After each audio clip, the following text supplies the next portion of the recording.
આ અંગે મળતી માહિતી પ્રમાણે સુરતના મૈદરપુરા પોલીસ મથકમાં તારીખ 14/8/2024ના રોજ એક અપહરણનો ગુનો નોંધાયો હતો, જેમાં મૈદરપુરા વિસ્તારમાં રહેતી 13 વર્ષીય સગીરાનું અપહરણ થયું હતું। આ અંગે ફરિયાદ નોંધાતા પોલીસે અલગ અલગ ટીમો બનાવી તપાસ હાથ ધરી હતી। સીસીટીવી કેમેરા અને ટેકનિકલ સર્વેલન્સની મદદથી તપાસ હાથ ધરી હતી। આ દરમિયાન બાતમી મળી હતી કે સગીરાને એક ઈસમ ભગાડીને લઈ ગયો છે। સગીરાને ભગાડી જનાર મોહમ્મદ નૂરબાબુ બદરુદ્દીન સૈયદ સગીરાને સાથે રાખી પોતાની ધરપકડ ટાળવા ભારતના અલગ અલગ રાજ્યોમાં છુપાઈને ફરતો હતો। આ દરમિયાન પોલીસને બાતમી મળી હતી કે તે હાલમાં હૈદરાબાદ તેલંગાણા રાજ્યમાં છુપાયેલો છે, જેથી પોલીસની ટીમો હૈદરાબાદ પહોંચી હતી અને આરોપીને ઝડપી પાડ્યો હતો।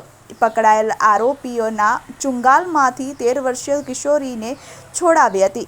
હાલ તો પોલીસે આરોપી વિરુદ્ધ ભારતીય ન્યાય સંહિતાની કલમ 64 તેમજ પોક્સોના કાયદાની કલમનો ઉમેરો કરી તેની ધરપકડ કરી વધુ તપાસ હાથ ધરી છે।